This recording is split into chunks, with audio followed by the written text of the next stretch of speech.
Hello everyone.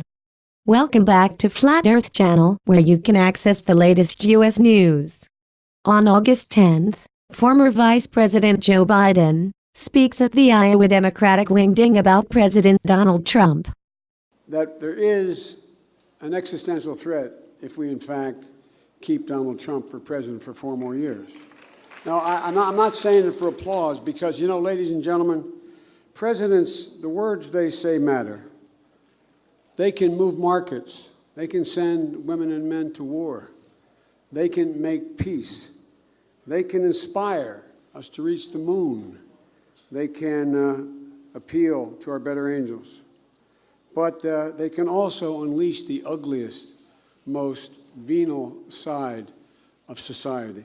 When Donald Trump since he's become president, that's exactly what he's done. He's unleashed a constant battle that's taken place in America from the beginning. We have been here before. We've been here before with the Ku Klux Klan after the Civil War.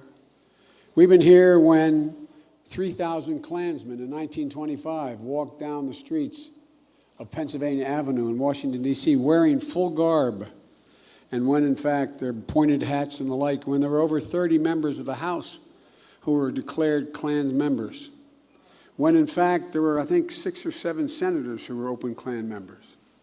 But, ladies and gentlemen, you know, we fought back. We fought back because we had people that, in fact, decided that that's not who we are. This has been a constant battle with us. The reason I'm telling you this is it's not that we can't overcome it. I want to make it clear we can overcome this, but we must. You know, when you saw those people walking out of the fields in Charlottesville, their contorted faces, with anger, chanting the anti-Semitic bile that they had carrying Nazi flags, accompanied by white supremacists, as well as Ku Klux Klan. The fact was that what happened then was David Duke talked about the President of the United States in terms of this is what we wanted him to do.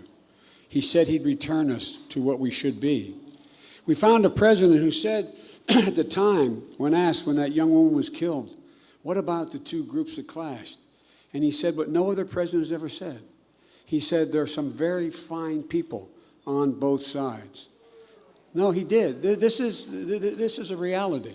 So Donald Trump offers no moral leadership.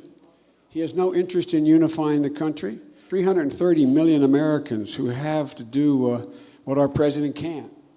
Stand together. Stand against hate. Stand up to, let's call this what it is. This is white nationalism. This is white supremacy.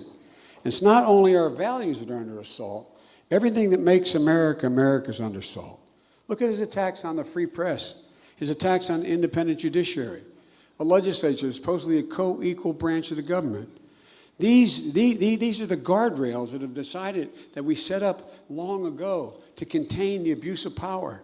And ladies and gentlemen, the American creed has always been that we are all created equal, that we hold these truths self-evident, that we, the people, in order to form a more perfect, we've never lived up to it. We've never fully lived, but every single generation has moved that curve, as Barack says, closer to justice, further and further toward justice. But here's the deal. Every generation has done it. But ladies and gentlemen, the fact we never lived up to it isn't because we can't do it. Every single generation has done it, and that's why it's never gathered dust in the history books, all that we stand for. Folks, look, the fact of the matter is that Donald Trump doesn't get it. He truly doesn't understand what we're all about. 4 years of Donald Trump is going to go down in history as an aberration in American history. But 8 years of Donald Trump will fundamentally change who we are as a nation. And ladies and gentlemen, the core values of this nation, our standing in the world, our very own sense of who we are is at stake. So folks, everybody knows who Donald Trump is. We've got to let them know who we are. We choose truth over lies. We choose unity over division.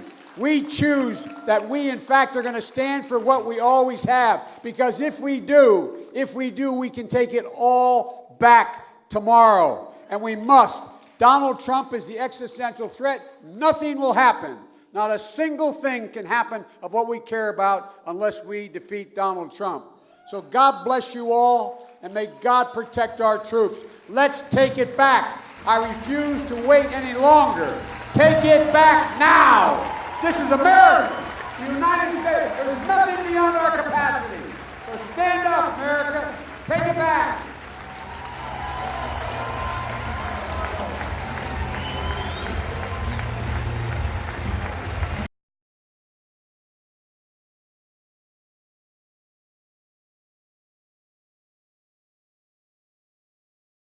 What he said received lots of hate of many people.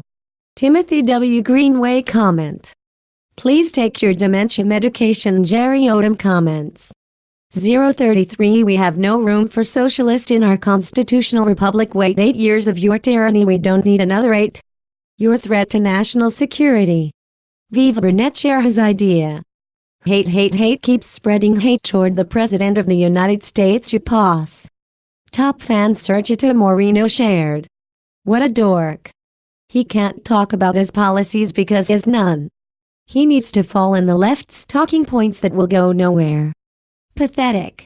No wonder that Donald will win in a landslide in 2020. Leslie Murphy said, stop reading your notes and look at the audience. You have no clue about the Constitution. We the people need you out of office for boot.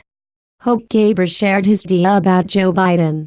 Not only do I hope he never becomes president, I also hope him and his son get charged for what they did overseas, and then while he's in jail I hope he gets charged with his kitty fetishes.